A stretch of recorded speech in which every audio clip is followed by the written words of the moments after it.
Which basically segues, Sherrod, into your world, because we've seen across the Caribbean, we've seen across that area. There's now the word unprecedented, as you said, is normal. As you said earlier, it is normal. We are seeing almost total overwash of islands, so that literally they are disappearing underwater. They're often isolated. They have a low level of what we would consider sophisticated response capability, though, to be honest, our sophisticated response capability is often incredibly ineffective when asked to respond. So very interesting to hear about how you are beginning to engage with these things and how you're basically preparing yourself and the islands and the agencies and the communities to basically live in the new world that we're all facing right now. So welcome to the session. I'm looking forward to hearing your thoughts. Thank you very much, David. It's very interesting how we've developed because in the Caribbean, when we look at historically moving from a preparedness and response context to a disaster risk management context, or as we call it in the Caribbean, comprehensive disaster management, which we look at managing all phases of all hazards by all persons involved. We saw the genesis, and based on our small size, limited economies and resources, we realized that we couldn't go it alone. So we basically started a consultative participatory approach to developing our disaster risk management structures, moving towards, after we had signature impacts that taught us that, hey, we had to come together as various countries and go in to assist each other, coming out of Hurricane Gilbert, which impacted Jamaica and Caribbean islands, went into assist, and then Hurricane Hugo, which impacted a number of Leeward islands, and the Caribbean got together and so on. So those whole experiences actually prompted them to actually go to CARICOM and say, we need an agency to look at this in terms of how do we marshal disaster preparedness and response at that particular time.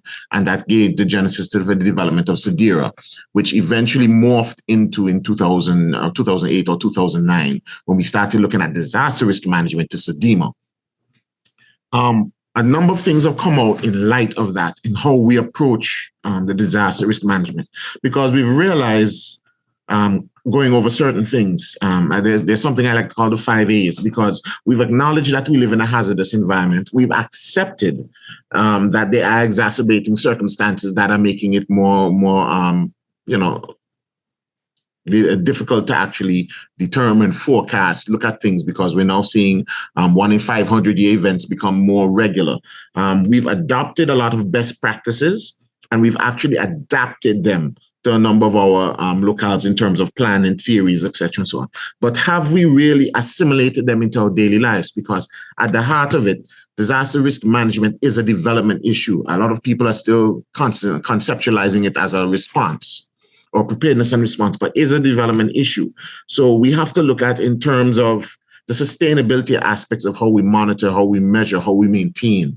As some of the panelists said and so on, we have to look at things on sustainability of financing, sustainability of response capabilities. So when we are talking about resilience, and if we want to distill resilience into 2 major components of our response capacity and the development issues that need to come along with it to enforce that longevity, we really have to approach it as an organic development of our society as a whole.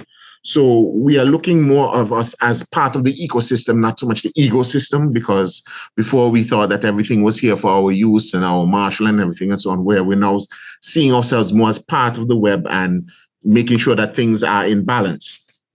So one of the things that I've always said, that we need to, after we've learned these lessons, we need to move from lessons learned to lessons lived. And that is where we get to the crux of the matter, the implementation, because all disasters are local.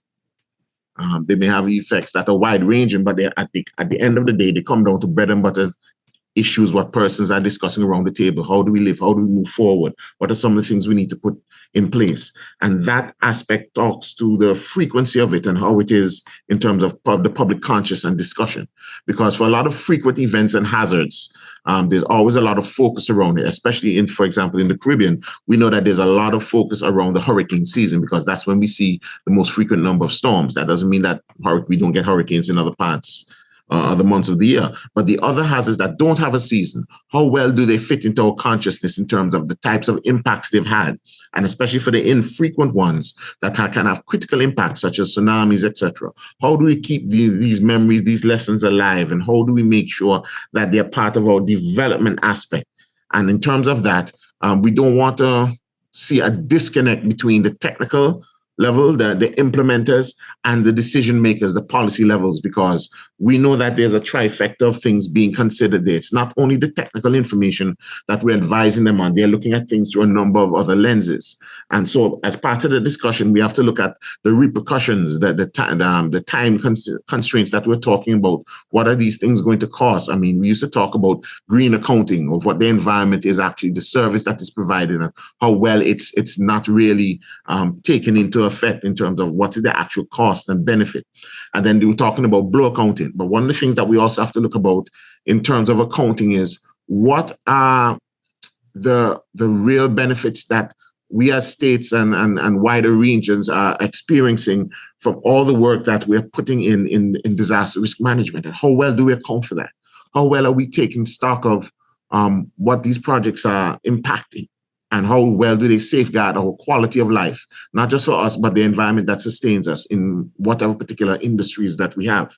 So in terms of when we look at that question of how ready are we, we see that there are many layers to that, because you can be ready, but what do you consider ready? What level are you at? And what particular levels of society are you looking at? What sectors, what subsectors? It's not going to be a homogeneous thing to say that we're ready, but we're going to be looking at certain areas where other communities, societies have had major serious impacts, and it's impacted how they have developed their social structure, their education, their community interaction, the funding that they put towards investment in development of initiatives and measures to keep the society safe, the public safe, development in the training for the continuation of the capabilities, investment in the infrastructure, and what does that look like?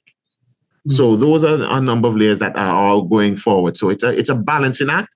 It's like spearfishing blindfolded at night on a boat balancing on a beach ball.